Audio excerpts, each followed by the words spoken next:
আসসালামু আলাইকুম রহমতুল্লাহ। আমি মোহাম্মদ জায়েদ হাসান ইমরান। আজকে আপনাদের দেখাবো কিভাবে জ্যাম্প ডাউনলোড করে ইনস্টলেশন করতে হয়। তো এই জন্য আমাদের প্রথমে যেটা করতে হবে, একটা ব্রাউজার ওপেন করতে হবে এবং ব্রাউজারে গিয়ে আমরা লিখব ডাউনলোড জ্যাম্প। তো ডাউনলোড জ্যাম্প লেখার পর আমাদের যে প্রথম যেই লিঙ্কটা আসছে সেখানে আমরা আসছি। আমরা আরেকবার যদি একটু ব্যাক করি আবার দেখাই, এই যে এখানে লেখা আছে apache-friends.org, এটাতে আমরা গেছিলাম। আমরা আবার যাই, এখানে আসছি। আসার পর এখানে দেখব কয়েকটা ভার্সন আছে। লেটেস্ট ভার্সন হচ্ছে 8.0.0। আমরা এটাকে ডাউনলোড করব 156 MB। আপনি ইচ্ছা করলে আগেরটাও করতে পারেন বা আরও আগের আছে যেটা। তো আমি এটা করবো, এটা একদম লেটেস্ট। তো এটা ডাউনলোড হলে আমরা দেখব যে সাইডে যে ডাউনলোড হচ্ছে, 1 মিনিটের মতো সময় লাগবে। আমরা একটু অপেক্ষা করব। এটা ডাউনলোড হয়ে গেলে আমরা ইনস্টলেশন করব।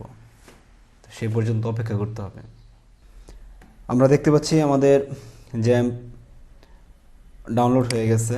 আমরা এটা ওপেন করব এবং এখান থেকে আমরা অন্য কোনো ফোল্ডারে নিয়ে গিয়ে এটা আমরা এখান থেকে কাট করে বা কপি করে সেখানে ইনস্টল করতে পারি বা এখানে রেখেও ইনস্টল করতে পারি। আমরা এখানে রেখে ইনস্টল করার জন্য ডাবল ক্লিক করলাম এবং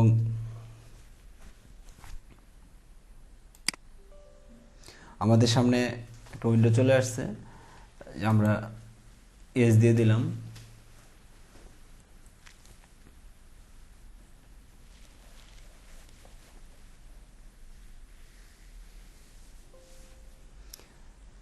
এটা আমরা ওকে করে দিব। এরপরে নেক্সট নেক্সট, এখানে কিছু করতে হবে না। এটা হচ্ছে ইম্পর্টেন্ট একটা ব্যাপার। এখানে আমাদের সি ড্রাইভ আছে, এটা আমরা সি ড্রাইভ না দিয়ে অন্য যে কোনো ড্রাইভ দেবো। এখন কথা হচ্ছে আমার এখানে কি কি ড্রাইভ আছে। আমার দুটো ড্রাইভ আছে, জাস্ট একটা ই ড্রাইভ একটা সি ড্রাইভ। তো আমরা ই ড্রাইভটাকেই এখানে সিলেক্ট করে দিব। তো এটাকে আমরা কেন ইতে নিলাম, কারণ যদি আমার কখনো প্রবলেম হয় বা ডিলিট করতে হয় বা অন্য কোনো কারণও আসতে পারে, যেমন আমরা উইন্ডোজ দিলাম, এই প্রবলেমগুলো থেকে আমরা বেঁচে যাবো যদি আমরা সিতে এটা না করি। এরপরে ডিরেক্টলি জ্যাম্পের মধ্যে হতে পারে বা আমরা অন্য কোনো ফোল্ডার এখান থেকে ক্রিয়েট করতে পারি, অথবা কোনো ক্রিয়েট করা ফোল্ডার থাকলে এখান থেকে সিলেক্টও করতে পারি। যেমন এখান থেকে আমরা এই যে টিউটোরিয়াল যে একটা এখানে দেখব,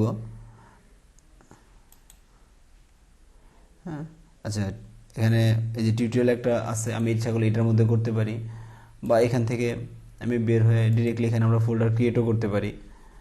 তো এটা করার জন্য আমরা যে কোনো একটা ফোল্ডারের নাম দিতে পারি। এটা হচ্ছে যেহেতু এটা টিউটোরিয়াল ছিল, এটা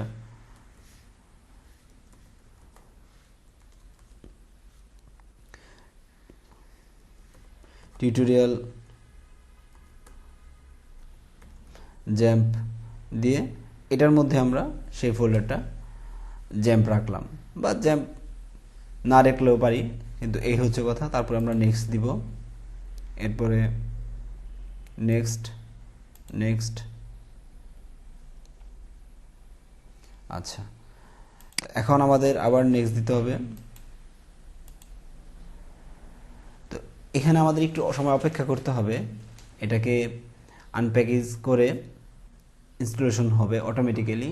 যখন শেষ হয়ে যাবে জাস্ট এখানে আমাদের ফিনিশ বাটনটা চলে আসবে। আমরা সেই পর্যন্ত অপেক্ষা করব। তো এই যে শুরু হচ্ছে, তো এটা চলতে থাকবে পর্যায়ক্রমে। যখন শেষ হয়ে যাবে তখন আমরাকে অবশ্যই এটাকে অ্যাক্টিভ করে আমরা কাজ করতে হবে। আমরা অপেক্ষা করি এটা শেষ হওয়া পর্যন্ত। আমরা দেখতে পাচ্ছি এটা অর্ধেকের বেশি হয়ে গেছে। তো এটা যখন শেষ হয়ে যাবে, এই যে সম্পূর্ণটুকু, তখন ফিনিশ চলে আসবে, আমরা ফিনিশ করে দিব। তো আমরা প্রথম অবস্থায় দেখি কিভাবে এটাকে অ্যাক্টিভ করে করতে হয়। আচ্ছা, তো এই জন্য আমরা প্রথমে যেটা করব সেটা হচ্ছে এখানে গিয়ে আমরা জ্যাম্প লিখব। আচ্ছা, জ্যাম্প কন্ট্রোল প্যানেলে আসার পর আমরা এখানে দেখব যে ওপেন ফাইল লোকেশনে যেতে পারবো, অথবা ডিরেক্টলি এখান থেকে রান করতে পারবো, অথবা পিন টু টাস্ক বারে নিয়ে আসতে পারবো, অথবা স্টার্ট বারে নিয়ে আসতে পারবো। এই যে অপশনগুলো, এখানে আমরা যে কোনো একটা কিছু করতে পারবো, অথবা আনইনস্টলও এখান থেকেই করা যাবে। তা আমরা ডিরেক্টলি এটাকে পিন টু টাস্কবারে করে দিব, থেকে নিয়ে আসবো। এরপরে আমার প্রথম অবস্থায় কাজ করার জন্য দুইটা জিনিস লাগবে, একটা হচ্ছে অ্যাপাচি, একটা হচ্ছে মাইএসকিউএল। আমরা সাধারণত যে কাজগুলো করি, তা আমরা এই দুটাকে যখন আমরা অ্যাক্টিভ করব, তখন এটা কালার দেখেন পরিবর্তন হয়ে গেছে। কিন্তু যদি এটা সঠিকভাবে কাজ না করতো, হয়তো রেড বা হলুদ অন্য কোনো কালারে চলে আসতো। তা আমাদের এটা ঠিকমতো হয়ে গেছে। তো এটা দেখার জন্য আমরা যেটা করতে পারি সেটা হচ্ছে, আমরা যদি এখানে লিখি লোকাল হোস্ট পিএইচপি মাইডমিন, তা আমরা দেখব যে আমাদের এটা চলে আসছে। এই ছিল আজকের টিউটোরিয়াল। সবাই ভালো থাকবেন, সুস্থ থাকবেন। আবার দেখা হবে পরবর্তীতে অন্য কোনো টপিকে।